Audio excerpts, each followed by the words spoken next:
नमस्कार, आप सभी का स्वागत है।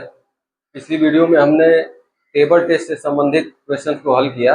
अब एएलपी साइको टेस्ट के अंतर्गत दूसरी बैटरी में जो अगला टेस्ट है, वॉच टेस्ट या फिर क्लॉक टेस्ट कहते हैं, उससे संबंधित हम कॉन्सेप्ट को समझेंगे और क्वेश्चन हल करेंगे। आइए इंस्ट्रक्शन को सबसे पहले पढ़ लेते हैं, उसके बाद कॉन्सेप्ट पर चलेंगे। परीक्षण निर्देश में दिया है कि यह परीक्षण दिए गए निर्देशों को समझने की योग्यता का परीक्षण है। इस परीक्षण में एक गोले में अंग्रेजी के कुछ अक्षर दिए गए हैं, क्योंकि इसमें गोला नहीं होता है, वृत्त होता है। तो आगे देखते हैं, जिनके साथ वर्ग में कुछ संख्याएं लिखी गई हैं। अक्षर दिए रहेंगे और उसमें कुछ संख्याएं लिखी रहेगी जो वर्ग में होगी। जब फिगर देखेंगे उसके बाद समझ लेंगे कि आखिर किस प्रकार लिखा गया रहेगा। गोले के केंद्र से दिशाओं की सूचना मिलती है। ये इंपॉर्टेंट बात है, गोले के केंद्र से दिशाओं की सूचना मिलेगी। आपसे इन पर आधारित प्रश्न पूछे जाएंगे। प्रश्न के उत्तर वर्ग में दी गई कोई संख्या होगी। जो प्रश्न का उत्तर है वह कोई संख्या ही होगी, जो कि वर्ग में यहाँ पर बताया है कि वर्ग में कुछ संख्याएं लिखी गई है, वही उत्तर होगा। अब ये फिगर देख लेते हैं, जो कि वॉच या फिर क्लॉक हम कहते हैं।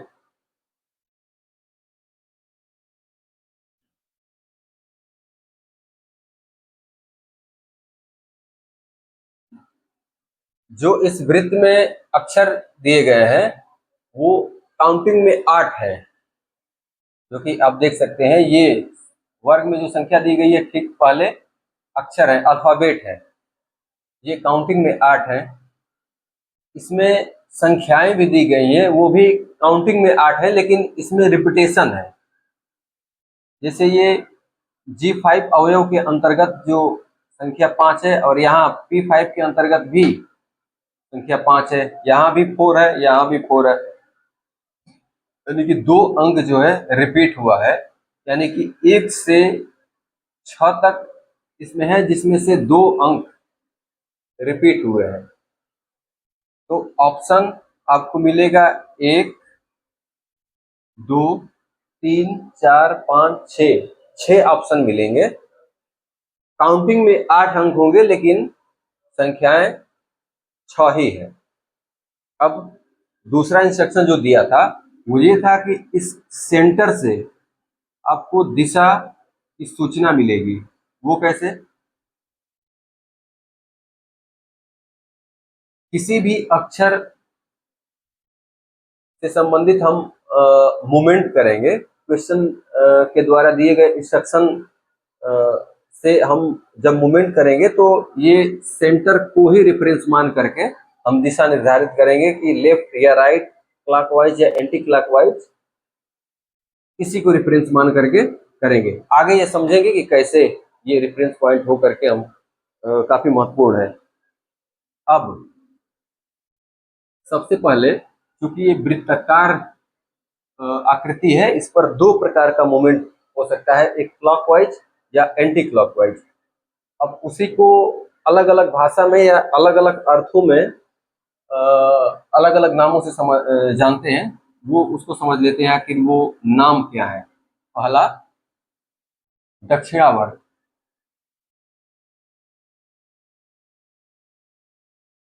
इसको एक और नाम से जानते हैं क्लॉकवाइज। इसे घड़ी की सुई की दिशा में ये भी कह सकते हैं। ये तीनों एक प्रकार की है, एक अलग है। इसमें ये दायां या दाहिने आता है। इस कॉन्सेप्ट को समझते हैं, आखिर ये इससे संबंधित क्या है और इसे थोड़ा अलग क्यों रखा गया है। दक्षिणावर्त, दक्षिणावर्त यानी कि क्लॉकवाइज, इस सेंटर से निर्धारित होगा। क्लॉकवाइज क्या है? घड़ी की दिशा, घड़ी की सुई जो चलती है उसकी दिशा में। अगर क्वेश्चन में ये कह रहा है कि उत्तर दिशा से क्लॉकवाइज चलते हुए दक्षिण दिशा पर पहुंचिए। तो क्लॉकवाइज यानी कि ऐसे आप आएंगे। ये हो गई क्लॉकवाइज, या फिर दक्षिणावर्त, या फिर घड़ी की सुई की दिशा में, या फिर इसको बोल देंगे दायां।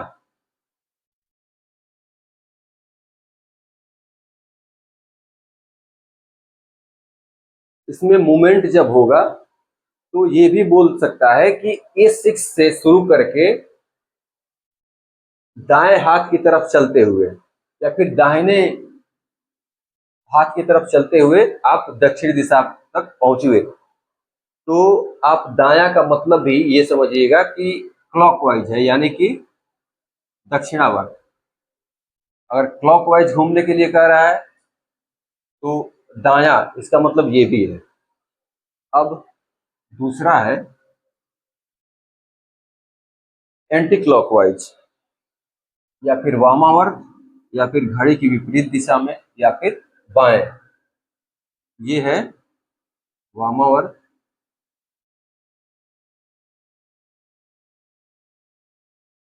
Anti clockwise.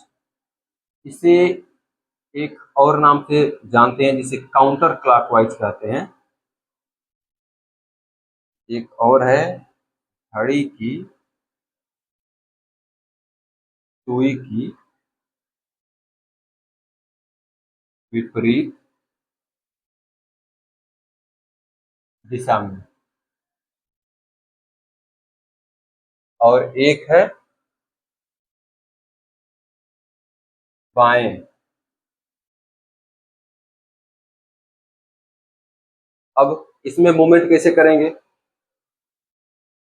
एंटी क्लॉकवाइज का मतलब ये दिशा। अब ये कह दिया कि आप उत्तर से या फिर A6 से एंटी क्लॉकवाइज चलते हुए, या फिर वामावर्त चलते हुए, या फिर घड़ी की सुई की विपरीत दिशा में चलते हुए दक्षिण तक पहुंचिए। तो आप यहां से मूवमेंट शुरू करेंगे और आप दक्षिण तक जाएंगे। अगर ये भी अगर ये कह दिया कि आप उत्तर से शुरू करते हुए बाएं हाथ होते हुए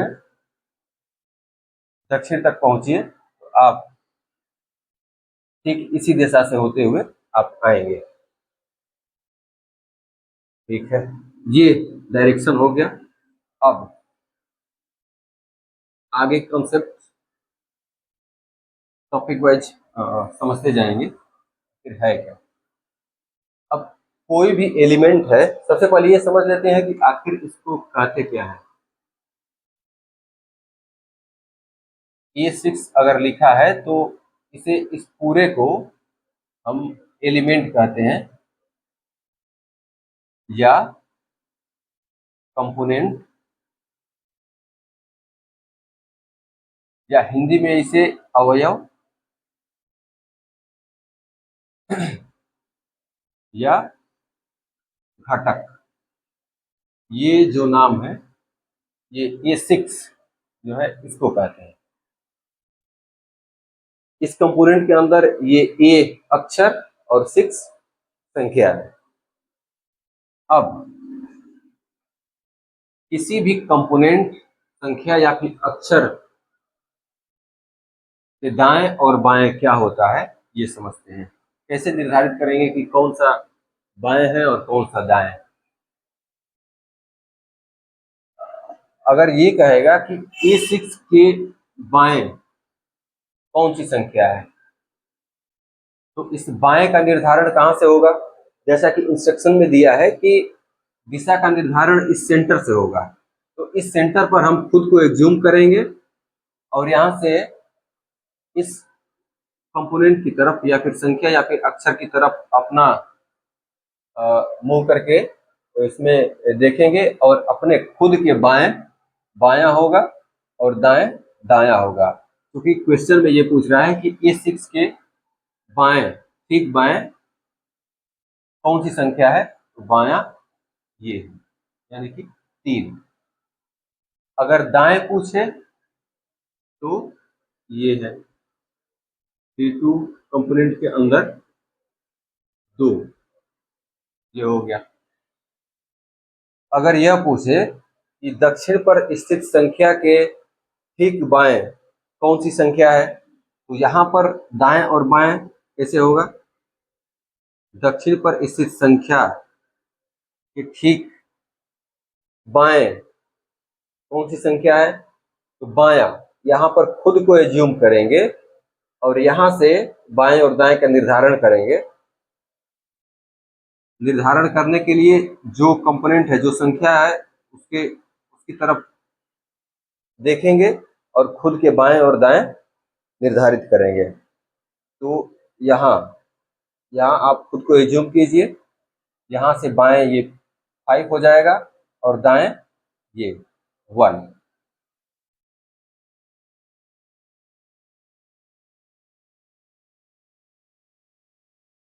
ये दाएं और बाएं का निर्धारण हो गया।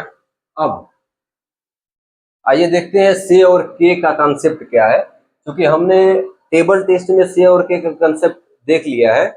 सेम वही है कि से अगर कहे तो उस नंबर या फिर अक्षर या फिर कंपोनेंट को साथ लेकर काउंट करेंगे। अगर के किसी संख्या के दाहिने कहे या फिर के दक्षिणावर्त कहे तो उस संख्या को छोड़ करके काउंट करेंगे। कैसे, इस पर देख लेते हैं।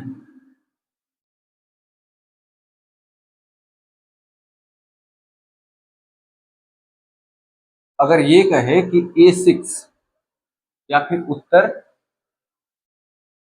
से दाहिने चौथा अंक कौन सा होगा, तो उत्तर से दाहिने या फिर A6 से दाहिने कह रहा है, A6 से दाहिने कह रहा है तो A6 को सम्मिलित करके हम गिनेंगे, यानी कि A6 ही पहला नंबर हो जाएगा।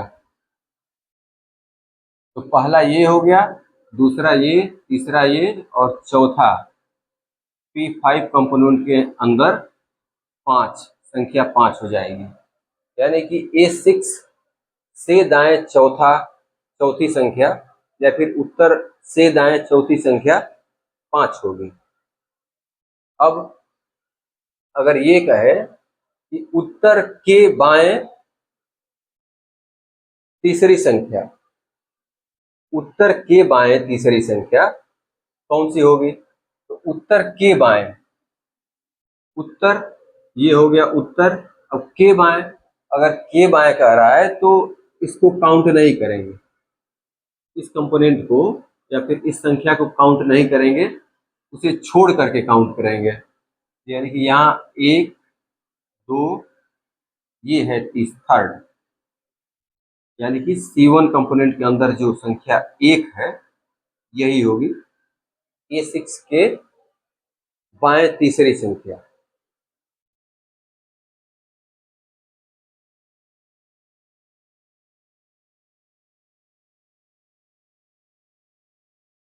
एक बार इसे और समझ लेते हैं कि अगर A6 से कह रहा है तो A6 को सम्मिलित करते हुए करेंगे। अगर A6 से दाहिने चौथी संख्या कौन सी है, तो A6 को भी काउंट करेंगे, यानी कि 1 2 3 ये चौथी संख्या हो गई, यानी कि 5, P5 के अंतर्गत 5।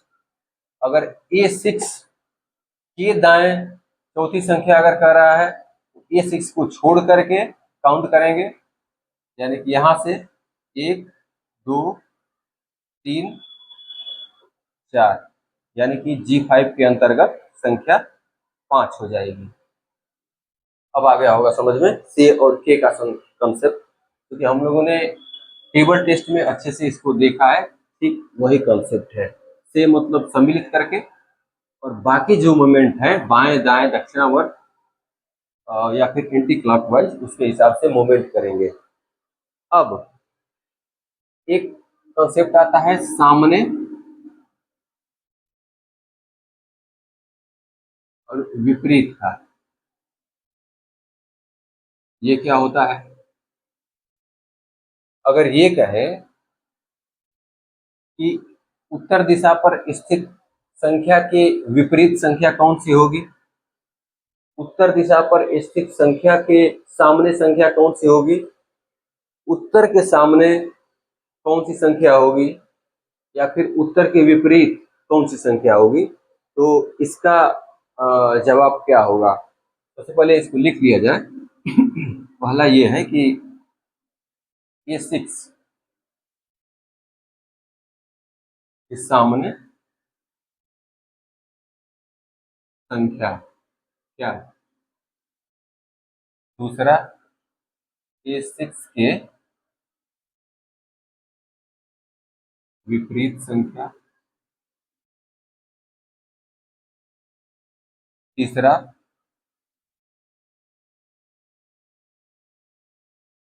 उत्तर दिशा के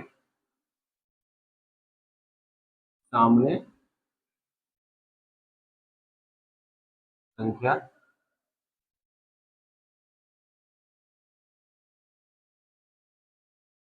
दिशा के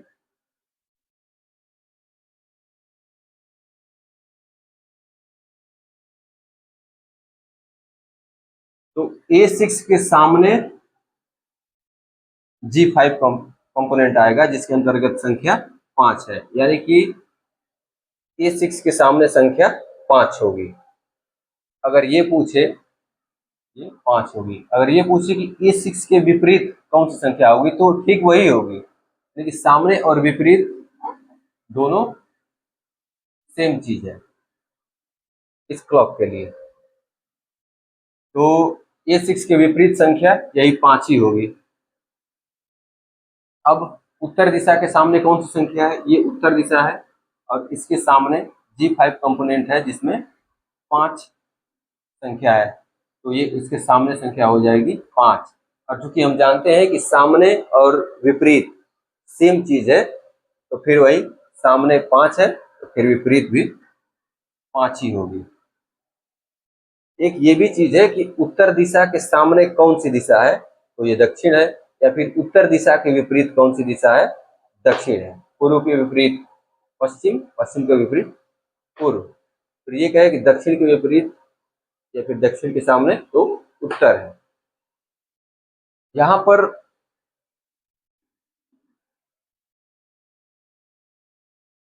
और भी दिशाएं देख सकते हैं इसमें, जैसे ये नॉर्थ ईस्ट हो गई, ये है साउथ ईस्ट, और ये है साउथ वेस्ट, और ये नॉर्थ वेस्ट। हम सामान्यतः इस चीज को जानते ही हैं, उत्तर और पूर्व के बीच और नॉर्थ ईस्ट यानी कि पूर्वोत्तर, और बाकी ऐसे ही बीच में है। अब सामने और विपरीत का कॉन्सेप्ट समझ गए, तो ये देखते हैं कंपोनेंट को कैसे बदला जाता है, या फिर अक्षर या फिर नंबर को बदल करके कैसे क्वेश्चन पूछा जाता है। अक्षर, संख्या या फिर अवयव को बदलना, ये एक कंसेप्ट है। किसी भी कंसेप्ट को समझ लेने के बाद वही फिर आ जाता है कि जो अभिष्ट अवयव होता है उसके दाएं बाएं या फिर सामने या फिर विपरीत कौन सी संख्या है, या फिर छोटी संख्या है या फिर बड़ी है, केवल यही निकालना होता है। तो इसमें ये कहेगा कि उत्तर पर दी गई संख्या को दक्षिण पर दी गई संख्या से बदलिए। अब उत्तर दिशा पर कंपोनेंट है A6 जिसमें संख्या केवल 6 है, और दक्षिण दिशा पर है G5 कंपोनेंट जिसमें संख्या 5 है। इसमें थोड़ा सा ध्यान देना ये है कि अगर संख्या को चेंज करने के लिए कह रहा है तो केवल संख्या को चेंज करेंगे, न कि पूरे कंपोनेंट को। उदाहरणतः ये है कि अगर क्वेश्चन में ये पूछ रहा है कि उत्तर पर दी गई संख्या को दक्षिण दिशा पर दी गई संख्या से बदलिए और ये बताइए कि उत्तर दिशा में कौन सी संख्या होगी, तब अब संख्या चेंज करने के लिए बोला है, तो ये 6 जो है दक्षिण दिशा की जगह आ जाएगा और 5 उत्तर दिशा पर चला जाएगा। क्योंकि संख्याओं को बदल दिया गया है, तब उत्तर दिशा पर जो है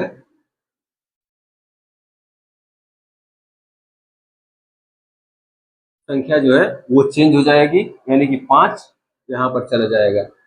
अगर यही क्वेश्चन में कहता कि उत्तर दिशा पर दिए गए अक्षर को दक्षिण दिशा पर दिए गए अक्षर से बदलिए और ये बताइए कि उत्तर दिशा पर कौन सी संख्या होगी, क्योंकि यह संख्या को बदलने के लिए नहीं कह रहा है और ना ही कंपोनेंट यानी कि घटक को बदलने के लिए कह रहा है। वो ये कह रहा है कि आप अक्षर को बदलिए, यानी कि ए और जी को एक्सचेंज कीजिए।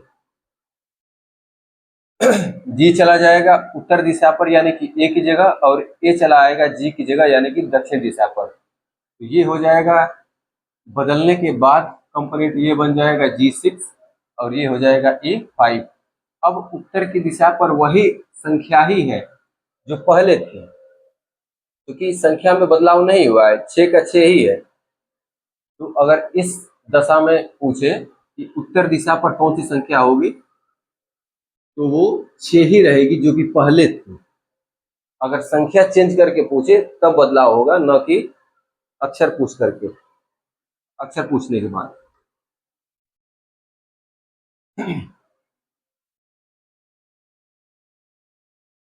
उसी तरह अवयव को भी बोल सकता है कि A6 को G5 के साथ बदलिए, तो पूरा अवयव यहाँ उठकर चला आएगा, जो उत्तर का है दक्षिण पर और दक्षिण का जो है उत्तर पर।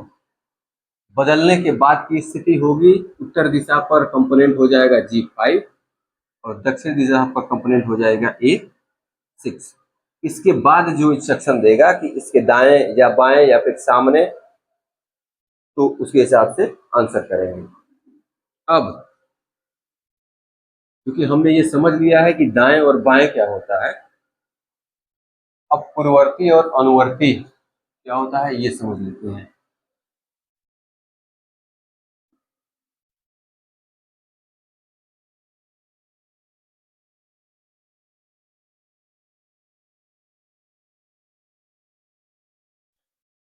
अगर क्वेश्चन में ये कहे कि आप A6 से या फिर उत्तर दिशा से चलते दक्षिणावर्त चलते हुए दक्षिण दिशा तक आइए, उस संख्या के पहला अंक कौन सा होगा या फिर उस संख्या के पूर्ववर्ती पहला अंक कौन सा होगा। तो आप जिस तरफ से आए हैं उसी की तरफ पूर्ववर्ती कहा जाता है या फिर पहले पहला, ये पूर्ववर्ती होगा। इसके पूर्ववर्ती अंक यहाँ से शुरू होगा, ये पूर्ववर्ती पहला होगा, ये दूसरा, ये तीसरा। क्वेश्चन ये कह रहा है कि आप A6 से या फिर उत्तर से दक्षिणावर्त चलते हुए दक्षिण तक पहुंचिए, उस अंक के पूर्ववर्ती पहला अंक कौन सा होगा, तो ये P5 कंपोनेंट के अंदर 5 अंक आंसर हो जाएगा। ये पूर्ववर्ती दूसरा अंक, तो ये R4 होगा, यानी कि 4 आंसर हो जाएगा। ठीक इसी तरह ये कहे कि आप A6 से दक्षिणावर्त चलते हुए दक्षिण पर पहुंचिए, इस अंक के अनुवर्ती पहला अंक कौन सा होगा, तो अनुवर्ती मतलब आगे, तो इसका अनुवर्ती हो जाएगा C1 जिसके अंतर्गत संख्या है 1, तो उत्तर 1 हो जाएगा। बस यही है, जैसे हम लोगों ने मैथमेटिक्स में भी कंसेप्ट समझा है कि अगर कोई अंक अगर ये 4 है तो इसका अनुवर्ती अंक 5 होगा, इसका पूर्ववर्ती 3 होगा। ठीक उसी तरह कॉन्सेप्ट ये है कि आप जिस दिशा से चल करके आए हुए हैं ठीक उसी दिशा में वापस जाएंगे तो ये पूर्ववर्ती है, और उस जिस दिशा से आप आ रहे हैं उसी दिशा में चलते हुए आगे आप जाएंगे तो ये अनुवर्ती। इस पूर्ववर्ती को ये भी कह सकता है कि पहले पहला, पहले पहला यानी कि पहले, पहले की जगह ये पूर्ववर्ती शब्द का, पूर्ववर्ती की जगह ये पहले शब्द का इस्तेमाल कर सकता है। तो पहले पहला अगर कहे तो पहले यानी कि पूर्ववर्ती पहला, यानी कि ये P5 होगा। ये कंसेप्ट है पूर्ववर्ती और अनुवर्ती का। अब देखते हैं इसमें फिगर कैसे बनाते हैं, जैसे त्रिभुज और चतुर्भुज।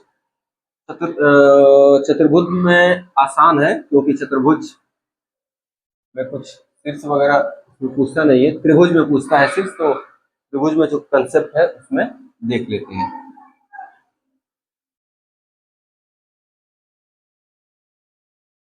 त्रिभुज बनाना, त्रिभुज बनने के बाद जो सेक्शन होगा उस पर क्वेश्चन पूछा जाएगा। तो ये कैसे होगा, क्वेश्चन में ये कहेगा आप A6, C1 और P5 को मिलाकर एक त्रिभुज बनाइए और इस त्रिभुज के शीर्ष पर कौन सी संख्या है ये बताइए। तो यहाँ पर हम थोड़ा सा ध्यान देंगे तो ये पता चलेगा कि ये समद्विबाहु त्रिभुज है। ये भुजा और ये भुजा बराबर है, ये भुजा बाकी दो भुजाओं से अलग लंबाई रखती है। तो जो भिन्न भुजा है उसी के ठीक सामने जो कोण होगा वही शीर्ष कहलाएगा, ये शीर्ष कहलाएगा। और क्वेश्चन में यही पूछा है कि शीर्ष पर कौन सी संख्या है। तो शीर्ष पर कंपोनेंट है A6, तो संख्या हो जाएगी 6। अब क्वेश्चन ये भी पूछता है कि C1, A6 और P5 को मिलाकर एक त्रिभुज बनाइए और ये बताइए कि पश्चिम दिशा में कौन सी संख्या है। तो चूंकि त्रिभुज के बनने और पश्चिम दिशा से कोई संबंध नहीं है, इसलिए पश्चिम पर वही संख्या होगी जो पहले से स्थित थी, यानी कि 4। ये पूरे कंपोनेंट के अंतर्गत 4 संख्या थी, तो पश्चिम दिशा में 4 ही संख्या होगी। या फिर बाकी दिशाओं पर भी वही संख्या होगी जो पहले से लिखी हुई है। दक्षिण दिशा पर G5, पूर्व दिशा पर R4 के अंतर्गत 4 और उत्तर दिशा में 6। तो इसका कोई प्रभाव नहीं पड़ेगा कि आपने त्रिभुज बनाया है या चतुर्भुज। पश्चिम दिशा, पूरब या फिर चारों दिशाओं या फिर बाकी नॉर्थ ईस्ट या फिर साउथ ईस्ट में जो भी कंपोनेंट के अंतर्गत जो संख्या होगी वही होगी, इससे कोई प्रभाव नहीं पड़ेगा। आइए दूसरा त्रिभुज कैसे हो सकता है, बन सकता है। अगर ये कहे कि आप K4, R4 और G5 को मिलाकर एक त्रिभुज बनाइए और ये बताइए कि उसके शीर्ष के विपरीत कौन सी संख्या है। तो सबसे पहले शीर्ष का निर्धारण करेंगे कि आखिर इसमें शीर्ष कौन सा होगा। सबसे पहले ये देखेंगे कि अगर कोई भी त्रिभुज बनाने के लिए दिया जाता है और उसकी एक भुजा वृत्त के सेंटर से होकर के जाती है, अगर वृत्त के सेंटर से होकर के जा रही है तो उसी को हम आधार मान लेंगे और आधार के ठीक सामने का जो एंगल है उसी को वही शीर्ष होगा। यानी कि इस शीर्ष पर G5 कंपोनेंट है जिसके अंदर 5 संख्या है और क्वेश्चन में ये पूछा है कि त्रिभुज के शीर्ष के विपरीत कौन सी संख्या है। G5 के विपरीत ये 6 है, यानी कि संख्या 6 हो जाएगी।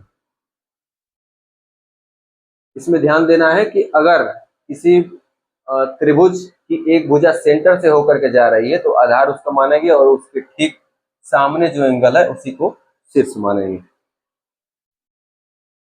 अब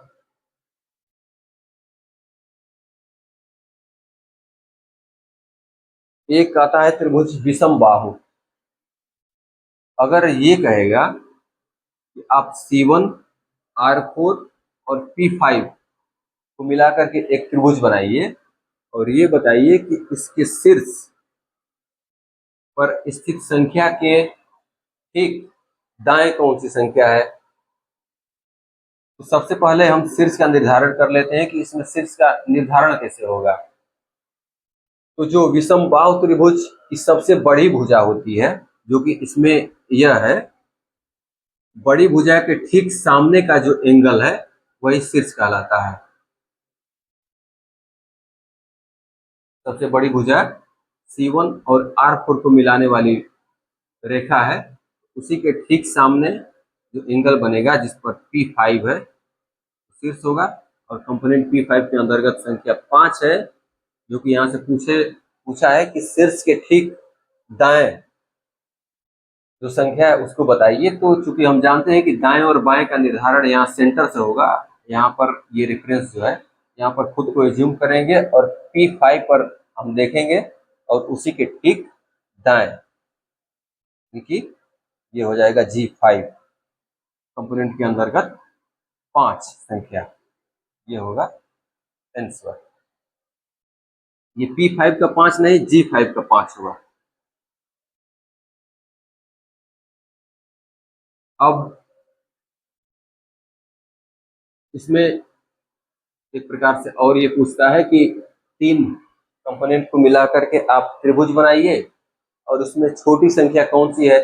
तो आप कोई भी त्रिभुज बनाएंगे उसमें छोटी संख्या, ये जरूरी नहीं है कि त्रिभुज आप बनाएंगे उसके बाद ही बताएंगे, क्योंकि कंपोनेंट पहले से निर्धारित है, इसीलिए आप ये जान जाएंगे कि वो देख कर ही पता चल जाएगा कि 5, 6 या फिर 1 में कौन छोटा है। तो एक ही छोटा है, ये पहले से ही पता रहेगा। अब चतुर्भुज बनाना।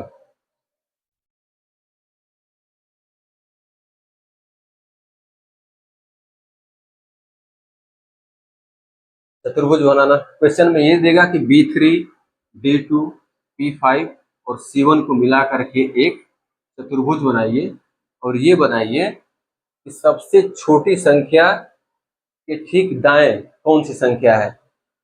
सबसे पहले वो एक उभयनिष्ठ अंक निकालेगा, उसके बाद जो है वो मूवमेंट करवाएगा। हाँ, आप इस दिशा में आप दाएं जाइए, बाएं जाइए, या फिर दक्षिणावर्त, वामावर्त, जो भी मूवमेंट है। तो इस क्वेश्चन में ये दिया गया है कि B3, D2, P5, C1 से मिलाकर एक त्रिभुज बनाइए और सबसे छोटी संख्या के ठीक दाएं कौन सी संख्या है। तो दिशा का निर्धारण यहाँ से ठीक दाएं संख्या हो जाएगी K4 के अंतर्गत 4। अब चूंकि यहाँ त्रिभुज चतुर्भुज बनाने की जरूरत नहीं थी, क्योंकि सबसे छोटी संख्या जो कि 4 कंपोनेंट दिया हुआ है उसके अंतर्गत हम ज्ञात कर लेंगे, जो कि C1 होगी। अब इसी के ठीक दाएं संख्या जो है वो निकाल लेंगे, चतुर्भुज बनाने की जरूरत नहीं है। इसी में C1, B3, D2, P5 मिलाकर एक चतुर्भुज बनाइए और इसमें सबसे बड़ी संख्या कौन सी है, जो कि 5 है। ऐसे ही क्वेश्चन बनेंगे।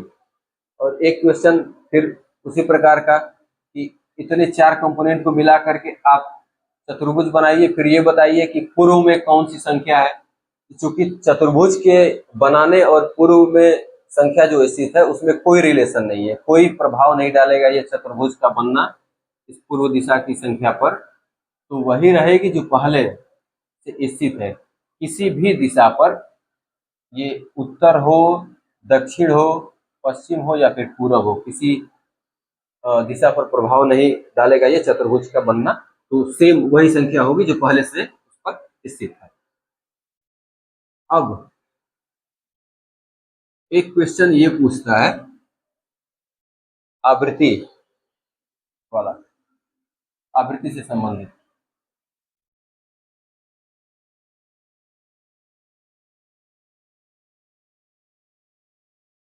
उत्तर दिशा से या फिर A6 से दक्षिणावर्त चलते हुए आप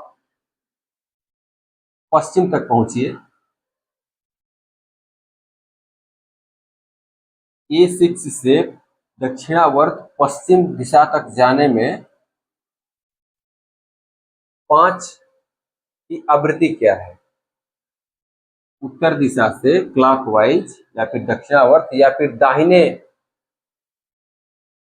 हाथ से जाते हुए पश्चिम तक पहुंचने में 5 की आवृत्ति क्या है? तो 5 की आवृत्ति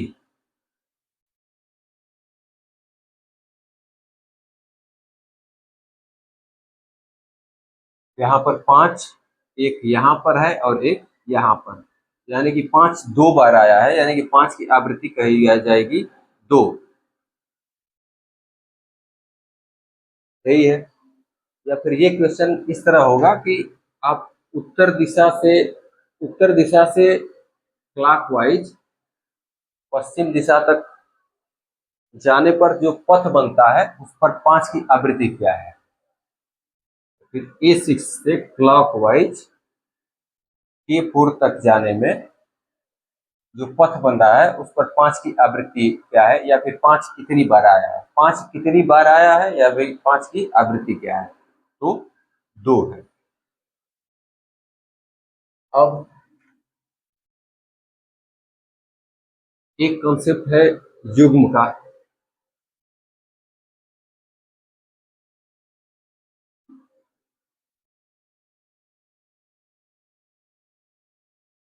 युग्म, युग्म का मतलब जोड़ा,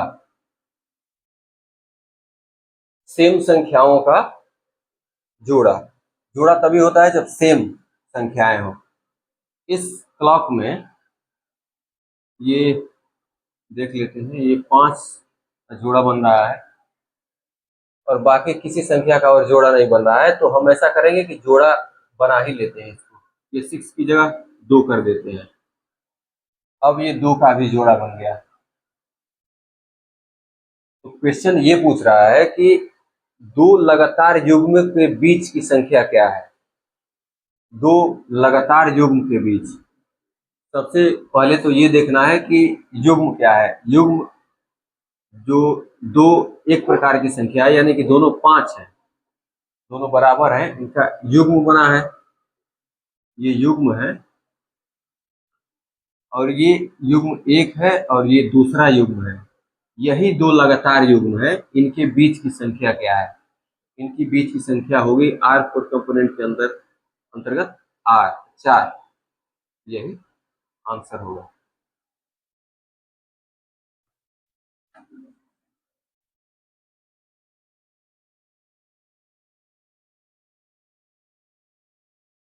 अब क्लॉक से संबंधित सभी कॉन्सेप्ट जो है वो हो गए हैं।